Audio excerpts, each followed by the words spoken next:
You know, I always think what differentiates the budget flagships from China and the most expensive mainstream flagships. The Xiaomi Mi 5s Plus is one of those phones that has killer looks and the most powerful hardware components you can possibly get on any Android phone. This is Linus. I've used the phone for quite some time, and here's the full TechLineHD review.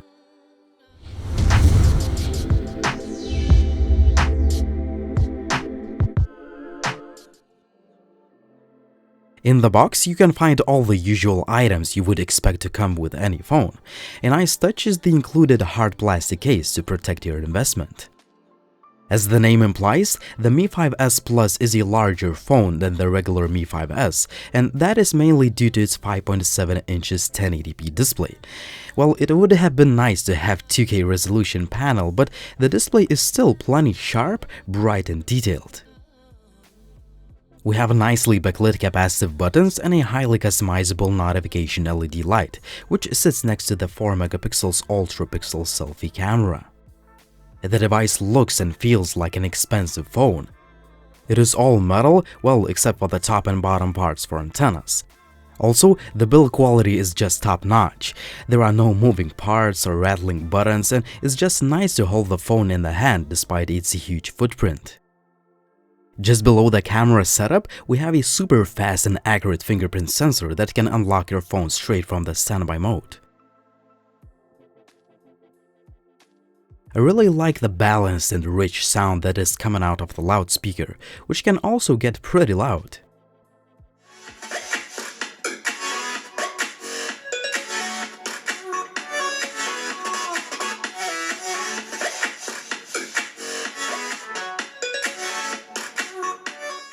The Xiaomi brought the Air Blaster back to control the devices like TVs.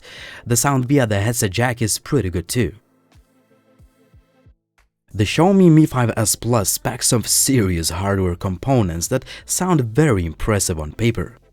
I have the high-end model that sports a brand new Snapdragon 821 chip, 6GB of RAM and whopping 128GB of internal storage.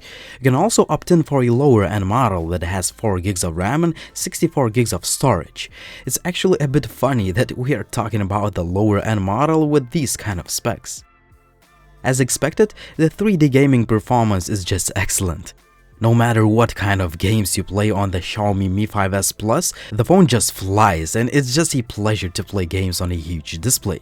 Finally, the phone does not have any overheating issues. The Xiaomi Mi 5s Plus ships with the Android 6.0 based MIUI 8 that we have already seen on other Xiaomi phones. As usual, we have a ton of customization options, various settings, tweaks and little features to make the phone look your own. Some of the cool features include a built-in theming engine where you can choose from a lot of themes, fonts, wallpapers, and so on. Also, you can go to the so-called second space, which is, as the Xiaomi says, like having two devices at the same time. In other words, it's like having two accounts on the phone. However, you have to know that the Chinese version of the phone comes with quite a few bloatware apps that can be annoying. A great thing is that you can easily remove most of them. Finally, I'm fairly impressed with how fast the Mi 5s Plus is, despite having all those features. The phone is fast, fluid, and I didn't have any hiccups or lag. We have the usual Xiaomi camera app, which allows you to take the pictures very fast, and you can play with quite a few shooting modes and settings. The stereo mode should utilize both sensors at the same time, and that is supposed to give you better quality photos in terms of saturation, contrast and exposure. I took quite a few pictures side by side in auto mode and the dual camera mode, and I tried to analyze the differences. In my eyes, the stereo mode does help in quite a few situations that leads to a better saturation, contrast and exposure in most of the shots. However, the results are not always that noticeable, and sometimes the Auto HDR mode can take pictures that are more pleasing to the eye.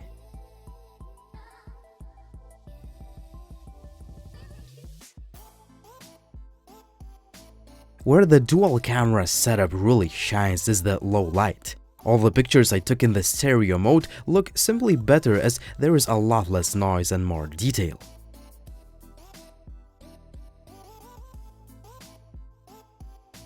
You can also use the mono mode, which utilizes the monochrome sensor for high-quality black and white pictures. I'm not a huge fan of black and white photography, but I have to say that I love the results.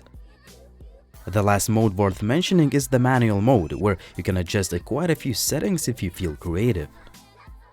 As for image quality, the phone can take some nice-looking daylight images. Well, they are not on par with the most expensive flagships, but they still have natural-looking colors. They look pretty sharp and detailed for a $400 phone. Also, I'm happy that the Auto HDR mode does a pretty good job bringing out the detail to the shadows. However, I was a little bit frustrated that the camera can't capture a sharp image when the object is moving, for example, the flower that is being blown by the wind. The panorama mode allows you to take some pretty nice panoramic photos. The stitching seems to be pretty good, but some of the details in some of the objects look blown out. As for indoor shots, where the lighting conditions are far from the best, we see quite a bit of noise and less detail, but in general, the images look pretty nice.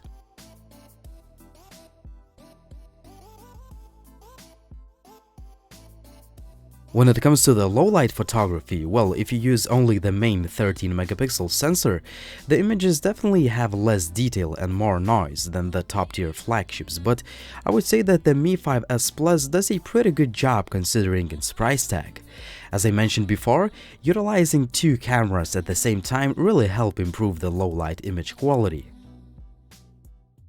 The 4-megapixel selfie shooter can take some really nice looking pictures that will be definitely more than enough for social media. Currently I'm shooting with the brand new Xiaomi Mi5s Plus. I'm shooting in 4K. This is handheld footage. And as always, trying to hold the phone as steady as possible. The Xiaomi Mi5s Plus can shoot 4K videos that are very sharp and detailed, and the colors look nice. I'm pretty happy with the way the continuous autofocus feature works, but sometimes it can be a little bit jumpy. This is handheld footage, but I'm just walking normally, holding the phone normally, without any tripods or mounts, just to see how the image stabilization works. Since the phone lacks optical image stabilization, the footage may look a little bit shaky.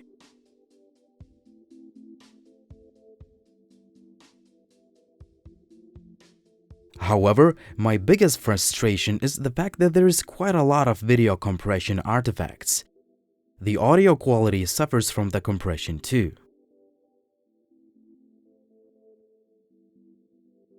The 1080p videos look pretty nice, but they have less detail. Again, it would have been nice to have the optical image stabilization to reduce the shakiness. Currently I'm shooting at exactly the same location as I did in the daylight. I'm shooting in 4K. This is handheld footage. The night 4K video looks very dark since the f2.0 aperture is not able to capture enough light. Also, there is quite a bit of noise, but besides that, the footage looks quite good. I could not properly test the 720p slow motion video or 1080p at 120 frames per second video since I'm a little bit sick at the moment, so these are the best video samples I could get for you guys. The slow motion video looks quite good, but I wish there was a little bit more detail. So currently I'm shooting with the Xiaomi Mi5s Plus with a front-firing camera. As for selfie video, the phone can shoot at 1080p. The footage looks quite good and it will be definitely enough for most of the users.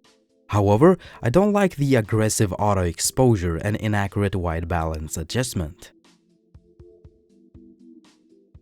All in all, I think that the Xiaomi Mi5s Plus has a pretty good camera setup. Well, it's not on par with the most expensive flagships, but it does a pretty good job considering its price. The Mi 5s Plus comes with a dual nano SIM card tray, but there is no micro SD card slot. When it comes to connectivity, I didn't have any issues with the call quality, Wi-Fi, Bluetooth, or GPS. The 3800 mAh battery supports Qualcomm's Quick Charge 3.0, but the phone does not ship with a fast charger to support that feature. As for battery life, the phone will get you through the day even if you are a heavy user, and you will get at least 2 full days if you are a light user. I could get around 6 hours of SOT when I used the phone very intensively, and I would say this is a very good result.